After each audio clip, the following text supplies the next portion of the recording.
Retrouvez les cordons bleus sur Besançon TV tous les lundis avec France Bleu Besançon.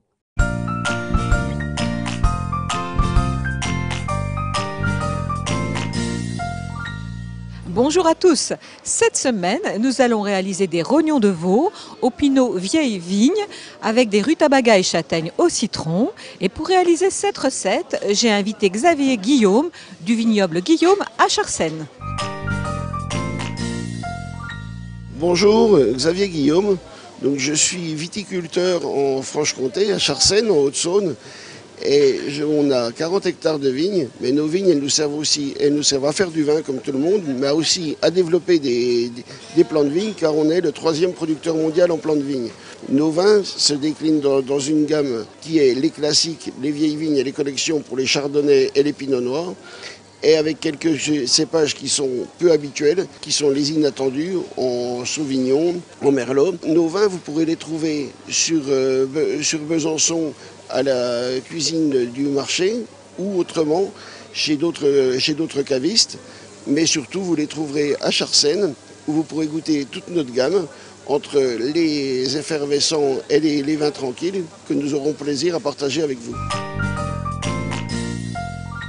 Pour réaliser cette recette, il vous faudra des rognons de veau, des rutabagas, des châtaignes, des abricots secs, des zestes larges de citron, des oignons rouges, du pinot noir vieille vigne, du jus de volaille, du curcuma, de la moutarde à la lie de vin, du chocolat noir, une gousse d'ail, des feuilles de laurier, du beurre, de l'huile d'olive, du sel et du poivre du moulin. Vous allez éplucher vos rutabagas et les tailler en petits dés. Coupez en lamelles les châtaignes ainsi que les abricots. Épluchez et taillez finement l'oignon rouge.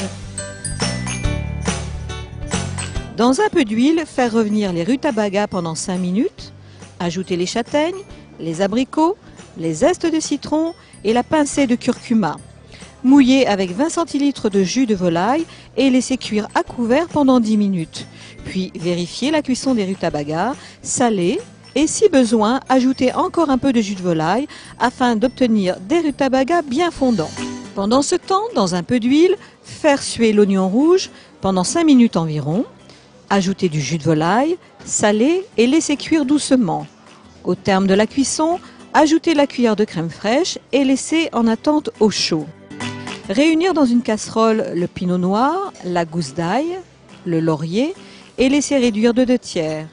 Ajoutez la cuillère à café de moutarde et les carrés de chocolat. Émulsionnez à l'aide d'un fouet, assaisonnez et laissez en attente. Préchauffez votre four à 120 degrés. Dans une poêle bien chaude, saisir les rognons côté bombé pendant 7 minutes sans les remuer. Absorber à l'aide d'un papier le jus qui pourrait s'écouler. Assaisonner de sel et poivre et les retourner.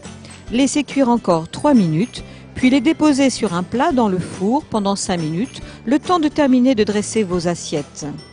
Comment dresser? Remonter la sauce en température, sortir les rognons du four, les couper en deux, récupérer le jus qui s'est écoulé et l'incorporer dans la réduction de vin rouge en fouettant, puis terminer par le beurre bien froid. Dans des assiettes chaudes, déposez les rutabagas, ajoutez le rognon de veau avec un peu de fleur de sel, puis déposez une cuillère à soupe d'oignon rouge, terminez par un cordon de sauce au pinot noir.